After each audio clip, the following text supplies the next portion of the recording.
Hi there, folks. This is Ryan, and I'm joined by Stephanie and Megan. And we are the Wild Blue. And what we're doing today is we're going track by track on the Beatles' Please Please Me. Obviously, we're not going to play any audio from Please Please Me because who can afford it? Certainly not us. But so what we're going to do is we're going to listen to a track, pause the CD, and then we're going to talk about it. And I would suggest that if you want to listen along, that's how you do it as well. So play the song, pause our video. What you know, you know what I meant. You're all smart folks. So without any further ado, we're going to listen to track 1, I Saw Her Standing There. Alright. So that was I Saw Her Standing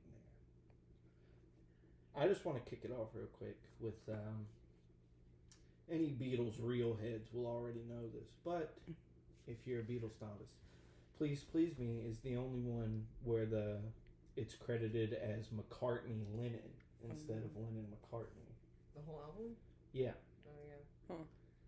Because I can't remember exactly if they were going to like switch off on like every album it was going to be like McCartney-Lennon, then Lennon-McCartney, or if it was going to be McCartney-Lennon if Paul mostly wrote it and Lennon-McCartney if John mostly wrote it, but everyone was like, that's too difficult to remember. Yeah. Just pick one. It was probably Paul he's like, well, what if my name came first on one that I wrote most of? Yeah. Which is just silly because it doesn't matter. I mean, just put it in alphabetical order like everyone else. Or exactly. And, you still get paid the same. Yeah. Right. Ego.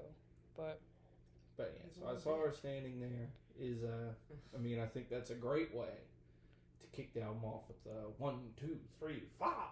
Yeah. Definitely clever.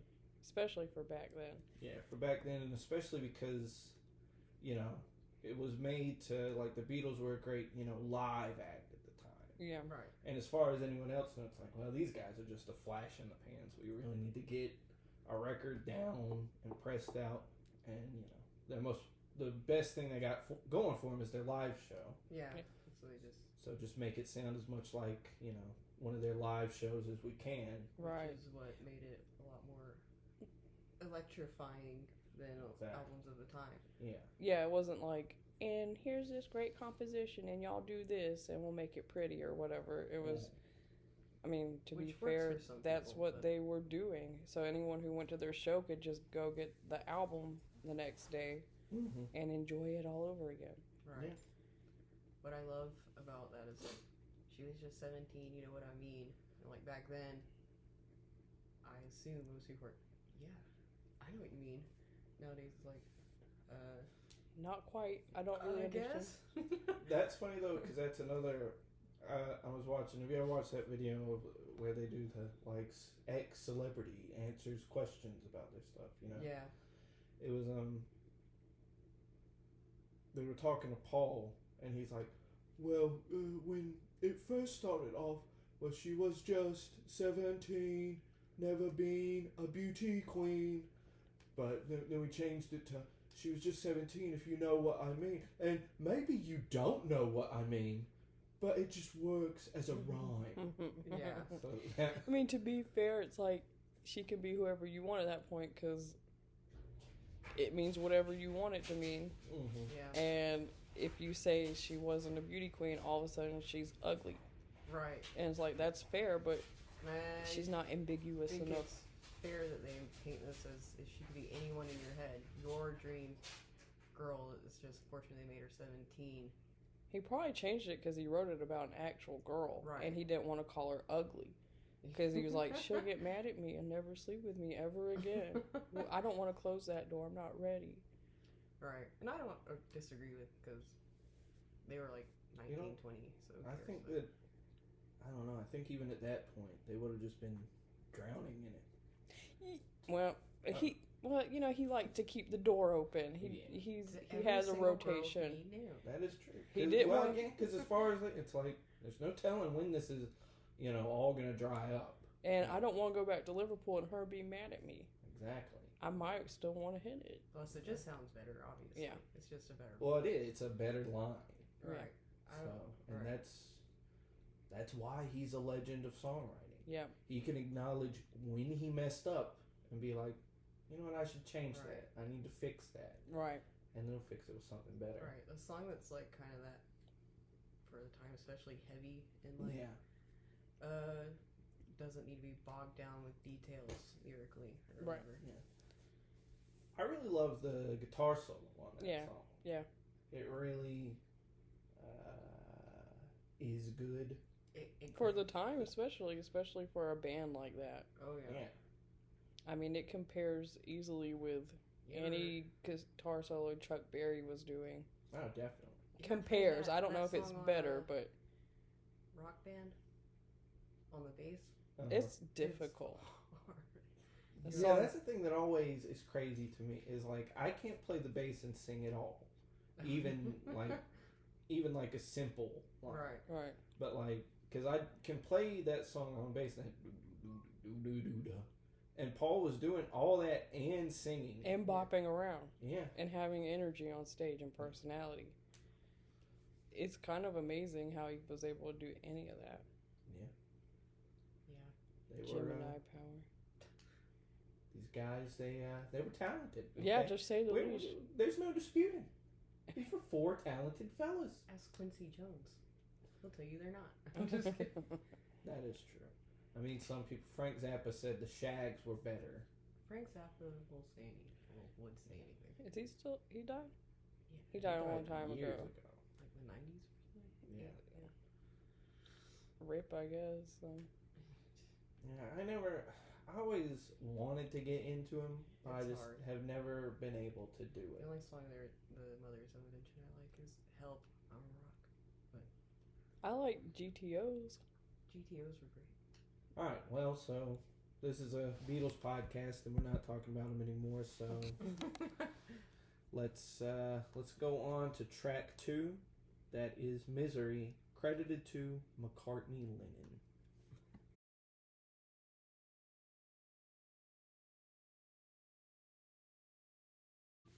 Alright, so that was Misery. I'm trying to think of something to really say, but it's, it's good. Not great. It's one of those that I don't listen to. Yeah, that's just I will say, when I was 12, I considered this song very emo, and I listened to it all the time. Yeah, it's very emo. Emo precursor. The world is treating me bad. Misery. That's like it would be at home in the early 2000s. Oh yeah, it would be like Elliott Smith, precursor for sure. Wish I could remember the song. But that's one. I mean, I've never seen a video of them playing it live. No. Or any of them playing it live. Nope. No one. I've never really. I'm sure that somebody has covered it, but yeah, it's really one of those that it just is there. Yeah. When people talk about the first album as being like, it's good. Yeah. It's like, that's why. Yeah. It just goes to show, though, how, because it's very catchy and it's very good. Yeah. But, that's just how good they were, is that even their sort of less memorable, just album tracks are still really good. Yeah.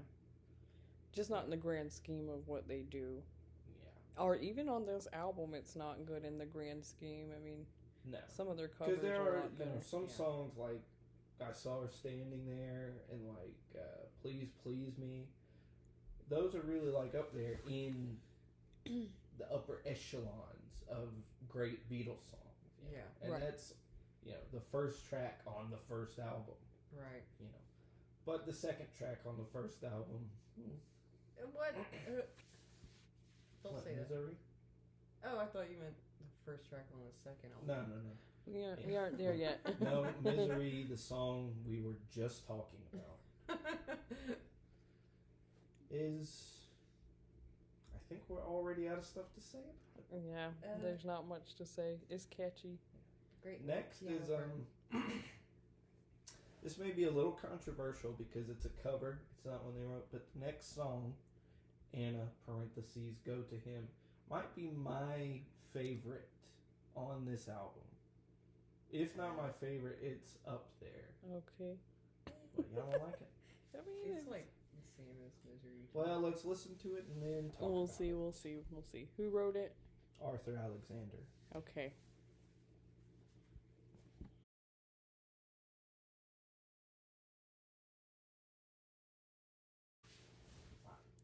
So, having just heard it, just now,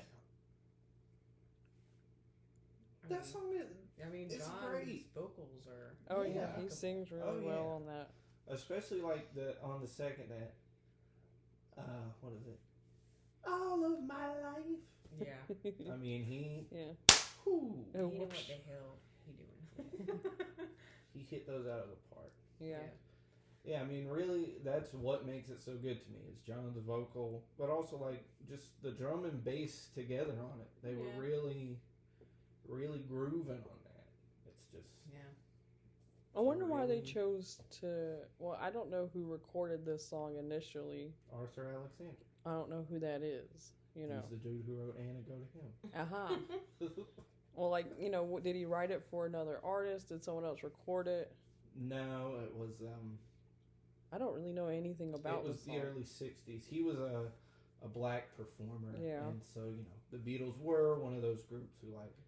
Well, as all performers were. Basically, everyone who was famous back then just recorded black guys' music because they liked it. Like, I haven't heard the original, but at the same time, it some honestly of the sounds about the same. Yeah, a lot of their covers from this early era sound a lot like the original.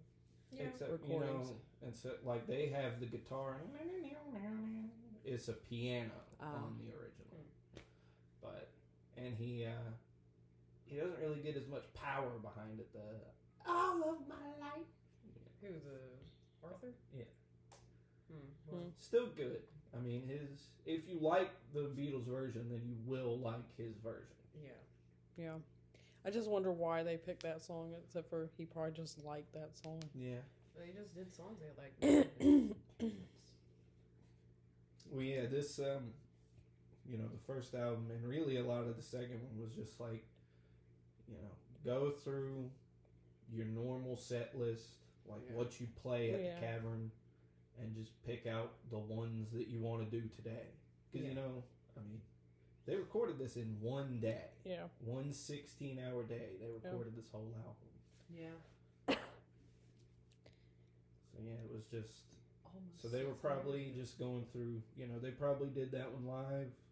Yeah. And it was just, that was one of the ones they picked that day.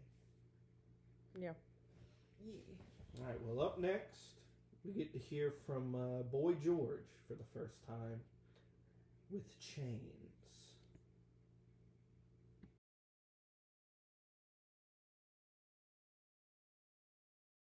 All right, Chains. First time on any Beatles album where we get to hear from George.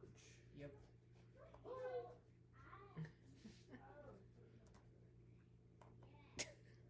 First, sorry, something was going on in the background. First time we get to hear from George. Yeah. What are our thoughts on this one? Well, this is the first sign of his affinity for girl groups, which lasts a long time. So he started for one sues him. Yeah, or he gets sued by one. That was a lifelong thing. Yeah. George Harrison. Can't really blame him, but I mean, even for his age, he's got a good voice. Yeah. I prefer the original. Me too. But it is good. Who did the original? One of those girl groups. I hear it all the time. I don't remember. Like the Cookies. I don't know. One of them. No. Was it them? Well, and in this day and age, if I want to know, then I can look it up. Yeah. Yeah. I can't remember which one it is right now.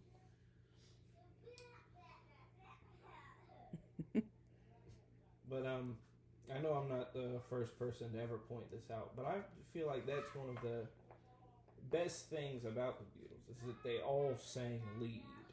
Yeah. You know, so it wasn't, Yeah. You don't. A lot of bands, it's always the same voice, and even if you like with the Rolling Stones, Right. Yeah, their music is good, but it's always. It's not always.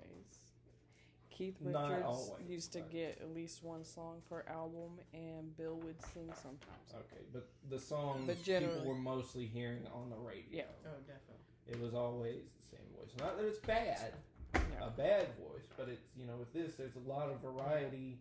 But the thing is, I don't know if the Rolling Stones would have done that had the Beatles not done that. No, probably not. If they didn't take turns, would Keith Richards be like, "Let me sing it"? Probably not. Yeah. I don't think so. But even then, the Rolling Stones definitely have a frontman. Yeah. They've created the concept. Yes. So the Beatles didn't have that concept, despite what they thought. But this was definitely. This was before.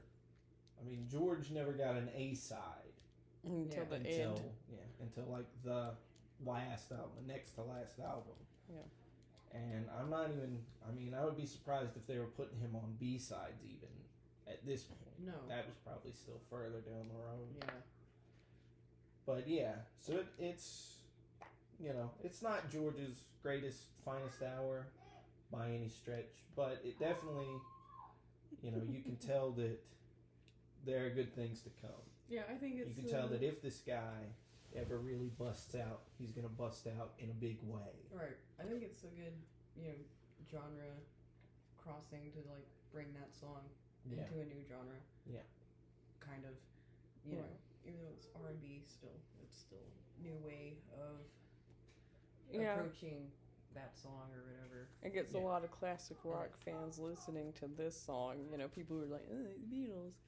Oh, we listen to Beatles music and music like the Beatles." All of a sudden they have to listen to this R&B pop song. Yeah. So, good for them. All right. Well, speaking of covering girl groups,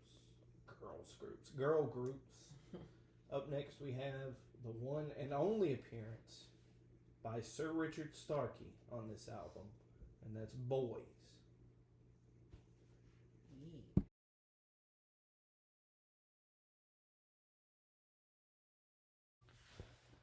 All right, so that was Boys. It's a bundle of joy.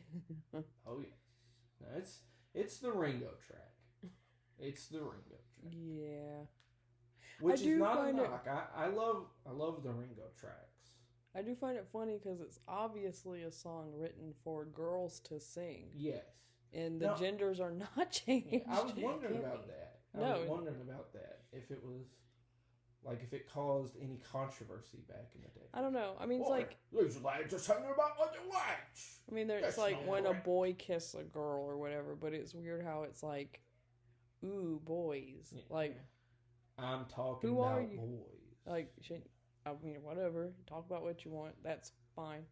The gayest song of the 60s. It's the gay. So far. Yeah. Why didn't it become a gay anthem? It might be. I don't know. Yeah, it could be. I don't know what they were bopping to before the 70s.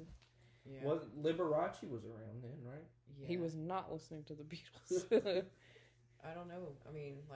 I know that Simon and Garfunkel were gay icons, back then. They were yes. And also, Wouldn't It Be Nice by the Beach Boys was a big gay song back then, but I don't know about anything else. They probably just Judy Garland. Yeah. Mostly. Why Wouldn't It Be Nice? Because wouldn't it be nice if we were older and we can actually be together? And we could get married? And wouldn't it be nice? Oh, okay. Because they can't be open? Yeah. I see. Now I see it. Yeah. Okay. But we are not talking about that song. No, this is not a Beach Boys podcast. But it is about gay songs. Nor will there now it ever is. be a Beach Boys podcast. Sure, no, someone out there probably does one. Yeah, I'm sure. I don't know. I don't do podcasts. Because who would care? Let's talk about Smiley Smile one more time. But yeah, Boys, it's the Ringo track. It pops. Yeah, I don't know. I feel bad saying that it's maybe the weakest track on the album. Yeah, it might be. But to be fair, the bass line goes off. Bass line's good. It's not a bad song. It's just of the 14 we have, probably the weakest. Yeah. Probably the weakest showing. Yeah. I'll know when my favorite song comes on, but I don't know what it is yet. You just know when you hear it. It's not Boys. Well, up next we have Ask Me Why. Okay.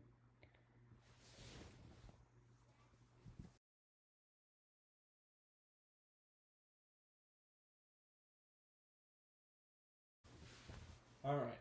Well, now I feel a little dumb because I just got done saying that Boys is the weakest track. I'm gonna say it that it's Ask Me Why. For me. For my money. That's one of the best ones to me. I mean, John was really good vocally, but yeah. Well, that's not to say that it's bad. No. My thing is it a love song or a breakup song? Because it's like, I can't conceive any more misery than it's like, I will never feel blue, and he can't. I think it's the same sentiment. I can't conceive of misery when I'm with you. Exactly. So it's just like, I'm in love with you. It sucks. No. What? It's I'm in love with you to the point where I don't even understand what misery is anymore. Exactly. I thought I was saying like, okay. No. See, because he was miserable back in Misery, but between Misery and Ask Me Why, he met somebody else, and now Misery is so far away.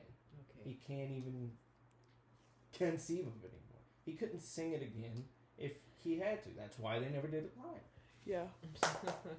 Because he just could not relate at that point. Yeah, I guess so. But yeah, so what? So this is one of the strongest tracks for you. Like when I was listening to it, I was like, yeah, I'm excited about this album again. I mean, I felt like... Is this an original song? Yeah. Maybe that's why. Yeah, it was like, oh, they're definitely more comfortable doing their music. It's a McCartney-Lennon original. Yeah. I think it was just, it had personality. Of course, John Lennon's singing it, so, and he always has personality when he sings, so it might just be that, you know. Yeah. It's cute. It's fun. If I was 12 in 1960, whatever, 3, I'd be like, I love this song. Okay. Yeah, I mean, I get what you're saying. I guess you're right. That's the thing, though. It's all subjective, you know. Yeah. There's probably someone out there where Boys is their favorite. Oh, definitely. I would love to meet that person. I think it was mine when I was a kid, just because Ringo was my favorite. Yeah. And so just every song he did, I would just force myself to be like, yeah, yep, that's the best one. Yeah. I'm going with my guy here.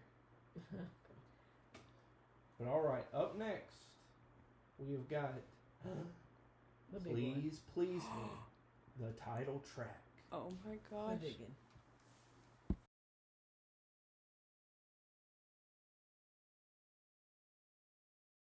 All right.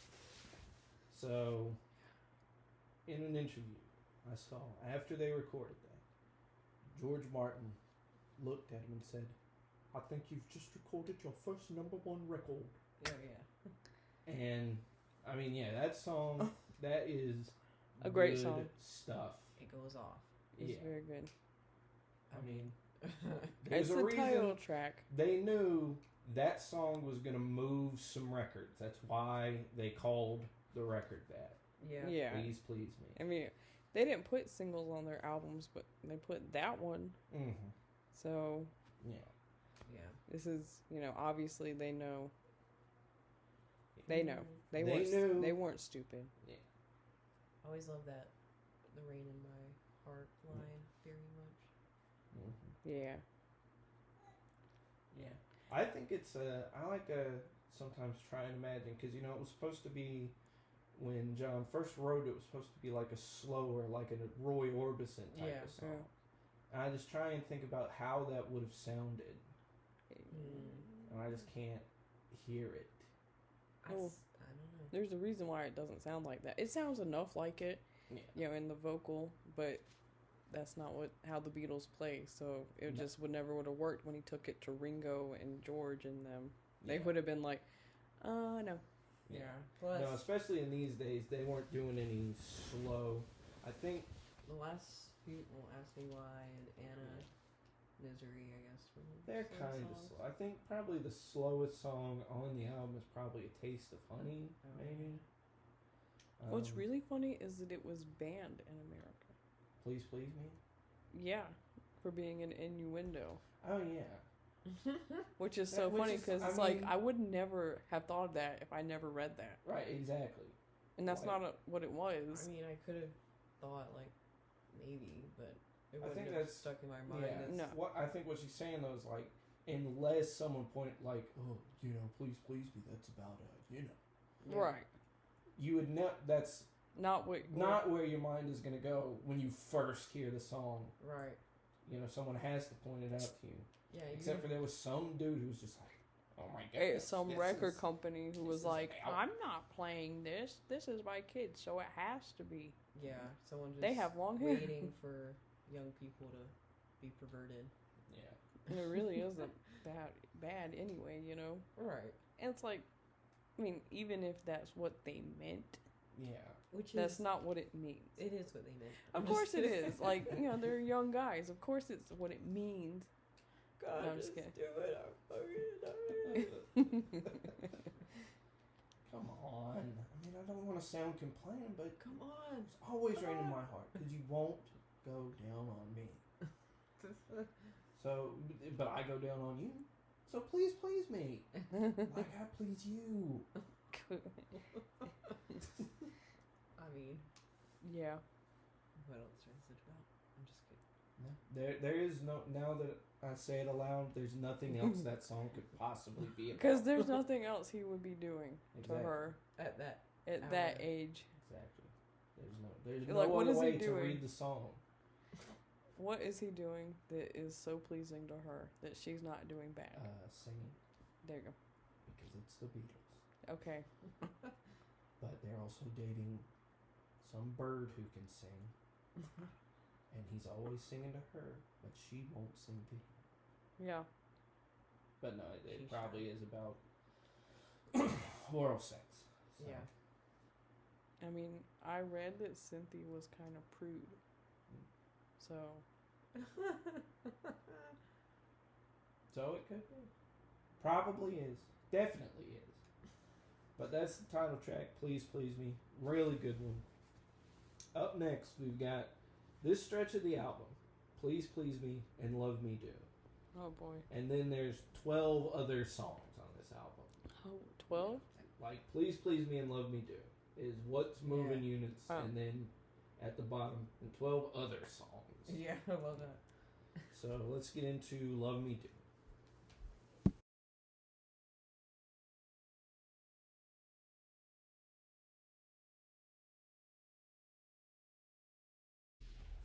All right.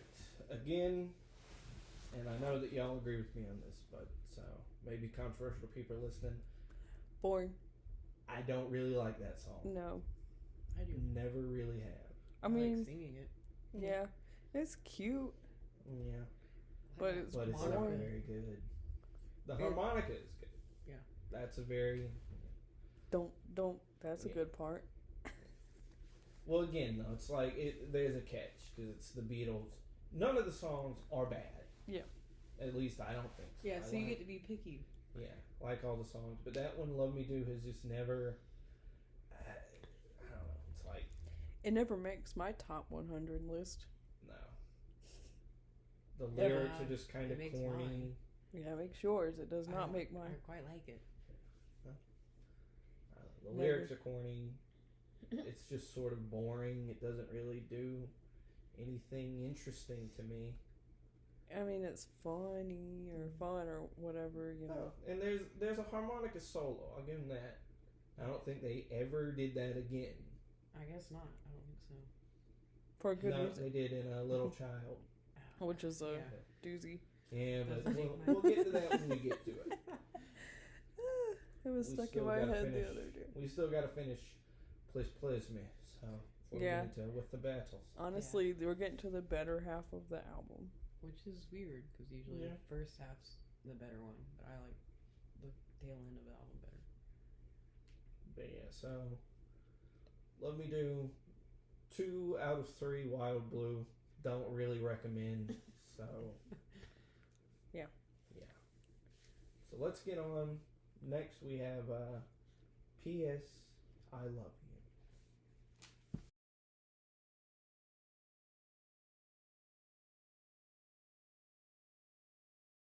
All right, baby, it's you. Good. Very good. I will say this. I'll just throw this in there. I don't know if you two would be as familiar with it. I really like it off here. Smith. But the version on Live at the BBC, Beatles Live at the BBC, is better. Probably. There's a reason why they picked that as the single off of that to promote Live at the BBC. Okay. No, I've never heard that. No. Okay. I don't listen to Live at the BBC because I don't generally like live music unless I'm there. Well, yeah, but Live at the BBC, they were just live in I studio. know. Basically the way they recorded this album. I understand, but like, I don't listen to stuff like that. I only listen to Led Zeppelin one. I don't even listen to that. I generally am with you. I don't like live albums. To be fair, Beatles have a short discography compared to some of their contemporaries. So you take what you can get with them. Exactly. But I don't listen to that. No, a lot of But I will say, it's not my favorite version of this song, but I really like this song. What's your favorite version? The one that's from 1969, where they called Smith. Yeah. That's my favorite version of this song. Like Dionne Warwick. Oh, and I like hers too. Who did this song first? I think it was Dionne Warwick. That sounds probably. It's a Burt Bacharach song, so Yeah. His bit. Yeah. I mean his bit. But so, all I'm saying is that if you enjoy the song off of Please Please Me, then it is in your interest to look up the Live at the BBC version. Yeah. Because it's really very nice and good. Because this is good, but he's a little sleepy singing it here. Well, and you can tell, like John the little had a cold the day they went, and Yeah. on some songs it shows a lot more than others, and this is one he sounds very, He needed very some stopped tea. up on this one. Yeah. I like Paul and George vocals on this. I think they're funny. Mm-hmm. You know, the little backup. Cheat. Yeah, that. I think they're funny. But good song. Yeah, Song's a winner. It's getting good. Great It really is. We're getting into a really good part. Here's one. I won't say that this is my favorite on the album, the one up next, but I do really, really like it. Up next, Do You Want to Know a Secret?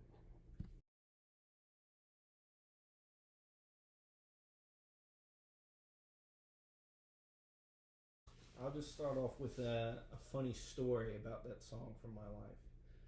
I used to have, the Talk Boy from Home Alone 2. I got one of those for Christmas one year. And I didn't own the CD, Please Please Me. But I had heard Do You Want to Know a Secret? And I really, really liked it. But I had no way to listen to it whenever I wanted, So one day we were driving along, and it came on the radio. And so I told everyone, shut up! And recorded it off the car speakers on my Talk Boy.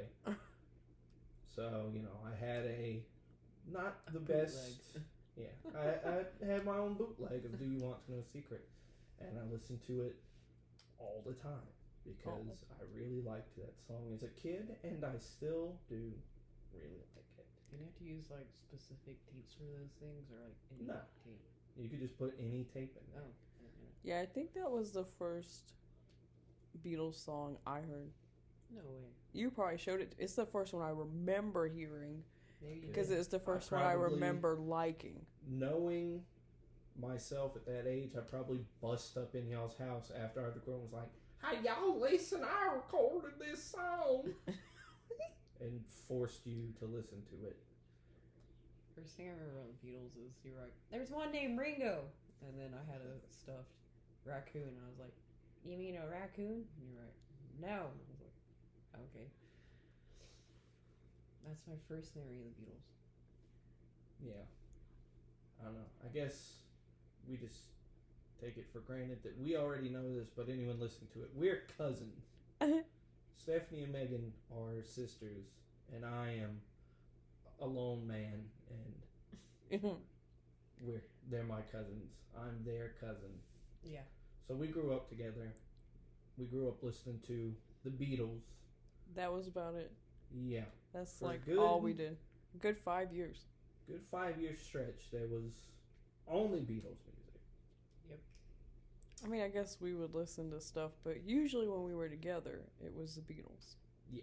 Yeah. You remember we used to play where we had a Beatles radio station that only played Beatles music? No.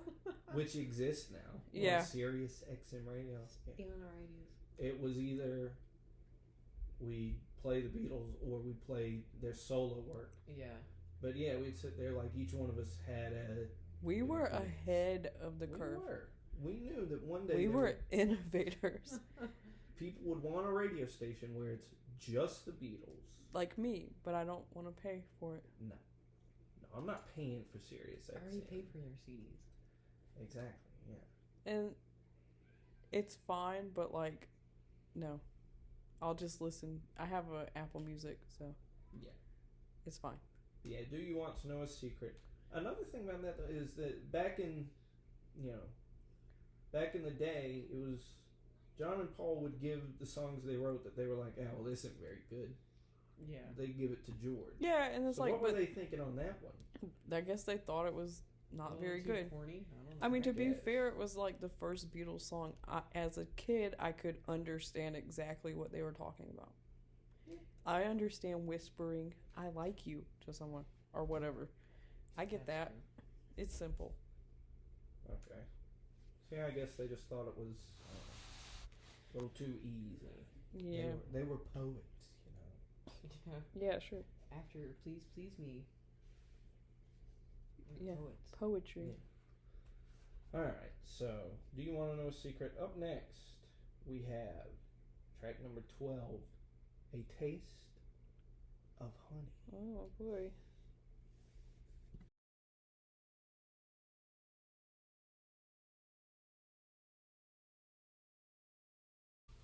So, A Taste of Honey. You ever seen the movie? I didn't know there was a movie. It's a movie. It's from a movie, yeah. Was it a movie first? Yes. Yeah. Like it's a song from the movie. Huh. No, I've never seen it. It's about I think it takes place in Liverpool. I think. And a girl gets pregnant by a black American guy who works on the port or whatever. And at the very end, her mom finds out, then it's over. Scandalous. Yeah. Yeah. Who does that other version of the instrumental version of this song? I hate that. We listened to so it for much. torture because I hate the part where it's like irritating beyond imagination. Like you can't. It's just it just makes me crawl inside. I hate it. Listen to it then. It comes on the radio or on TV sometimes. I play it for her because I hate her. We listen to a lot of 60s radio. Mm-hmm. And sometimes it just comes on. And sometimes you just need that kind of pain. It's masochism. It's like, instead of like cutting, you yeah. guys would just listen to Herb Alpert. Honestly, I have a whole playlist of torture songs that are getting my nerves so bad. I just listen to them. But just every time. The Beatles one is fantastic. Yeah, that's a lot better. Mm-hmm. Oh, no, that's great. Yeah. It's, it sounds a little mysterious. Yeah, it has like I don't know, I always just picture like a dark forest and just Paul McCartney just secretly, he's searching for some forbidden honey. So he's gotta keep it quiet and he's looking for her. Yeah. It is a black song, like, as far as, like, the guitar tones, like, they're like dark gray, black. Mm. They're black and white. Yeah, that's a black and white song for a black and white movie. Yeah. It's black and white, right? Yeah. Okay. Another thing about being a kid is I used to listen to the song and that tasting much sweeter than wine. So I thought that wine tasted sweet. So when I became an adult and went to drink wine, Surprise. I was like, this isn't sweet. You had the wrong one. This tastes like garbage. You just drank the wrong one. I almost assuredly did, because I'm not paying. Yeah. If the wine cost more than $10 is where I max out on wine. Yeah, $7 is good. Yeah. I just love when you say you don't like any alcoholic drink. I did not drink in the right wine. It's when you say you don't like anything. There are people who are like, ugh. It's like, you know what? I lost a toe to frostbite. I really didn't like it. You didn't try the right snow. Yeah. You just you didn't get lost in the right forest tundra. Yeah. Yeah. Yep. Well, that was Taste of Honey. This song good. Up next, the penultimate track, There's a Place.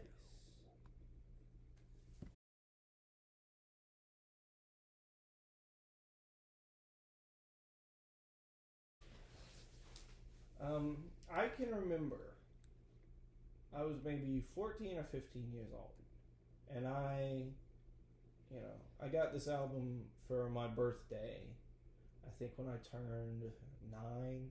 Mm-hmm. So I'd had it in my possession for a while, listened to it a lot, and I was just listening to it one day because I'd never really paid much attention to that song. Yeah. But just this day, it came on, and when it was over, I was like, that was good. Yeah. Like, that was dang good. Yeah. And I still feel that way. Yeah. I mean, It's one of our favorites. One of my most favorite Beatles songs. Highly relatable. Yeah. Extremely. It's about seeking Refuge. solitude alone. Yeah. Which it can either be about a person or their music or touches me one deeply. Time, it was just a few months ago, earlier last year. I woke up in the middle of a nap. And I was like, I gotta listen to that song. And so I put on my headphones and played it. And then I also had to pee, so I went on the toilet. And then it just hit me. I was like, oh God, they were best friends. They were such good friends. And I was crying on the toilet listening to this song. Hey. And I just came to get water. Okay. My 4-year-old just walked in, so y'all keep discussing. Well, and then you walked in like, what's wrong? And I was like, they were best friends. So sad. Yeah, I love this song. Yep. Well, I don't know what to say except it's one of my favorite of all time Beatles songs. My favorite on this album, for sure. It's just something about the way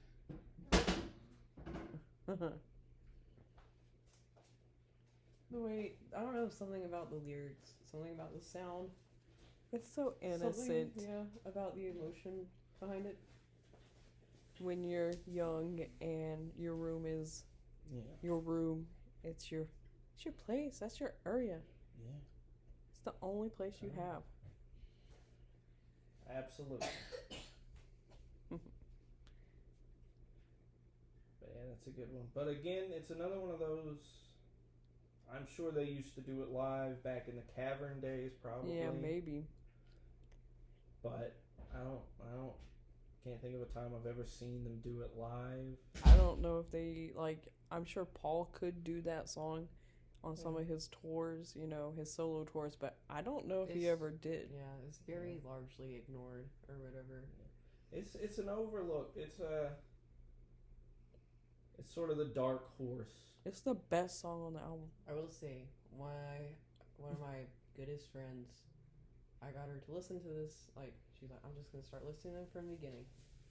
And she listened to this album, and I was like, let me know what you think. And she came right back like, There's a Place was amazing. So I think it's timeless. Yeah. Timelessly good. It is. Very relatable. All right. There's a Place. Gets very high marks. All right. Coming up next, we got the very last song, and probably the most famous, especially for people who don't listen to the Beatles at all. They definitely know this one, and you know what I'm talking about. It's Twist and Shout.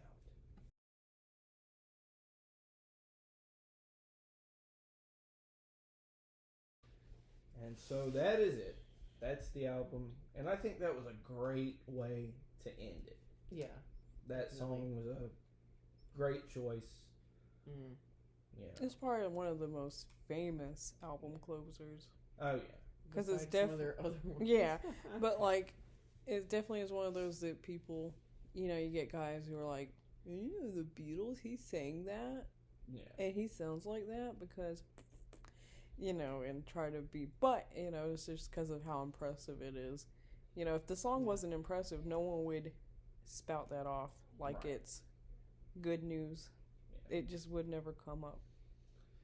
It's especially, like I said, and real heads already know this, but he had a cold that day while they were recording it, and they saved that song for last. Yeah. Because he just shredded his throat. Yeah. Singing it. And then he drank milk, which you should never do when you're singing. No. Ever. He's a fool. They didn't know. No, they didn't know what they were doing. But also, it's in Ferris Bueller, right? Yeah. So it probably got way more popular after that. Yeah. It's probably just like, yeah, Beatles cover song. And then it was like, yeah. Well, after it was in Ferris Bueller, it went back in the charts. Yeah. I think it hit number 1 off of that. I don't know. But yeah, it's a great closer. Good song. A lot of just so much energy to it,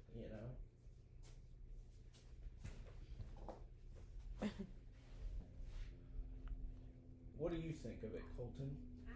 I just came out here to watch Super Mario World. Well, you heard him, folks. My son wants to play Super Mario World. So. Is that over? Yeah. Is that what you're watching over? So what are our final wrap-up, final thoughts on the Beatles, Please Please Me? There's a Place is the best song. Yeah. There's a Place. I think we all, that gets high marks from each of us.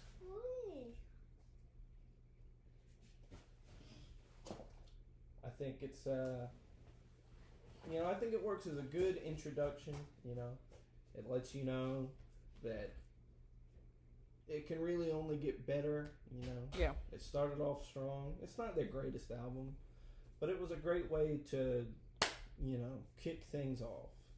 A zeitgeist moment. Yeah. For albums and music, honestly, 1962, it's superior. I listened, we recently got the American version. Meet the Beatles. Yeah, it's really good too, so. Yeah. Honestly, it kind of doesn't have as many duds on there. Yeah. To me. It doesn't have the same charm, but it goes off. Because instead of Beatles for Sale over here in America, we got that Beatles 65. Yeah. And I think, the fact that they would just put they take out a few of the weaker tracks and they put the singles back on there. Yeah. I still would rather listen to the British versions of the albums, but the Americanized versions, they're not as bad as people make them out to be. No, they're fun. Yeah, to say the least.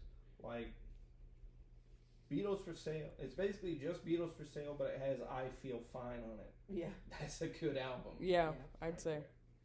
It depends on what they took off. Yeah, I can't remember off the top of my head, but they didn't take off Mr. Moonlight. You don't like that? Okay. Yeah. We're not going to talk about that for now. You know what? We're getting ahead of ourselves. This was our wrap up of Please Please Me, track by track.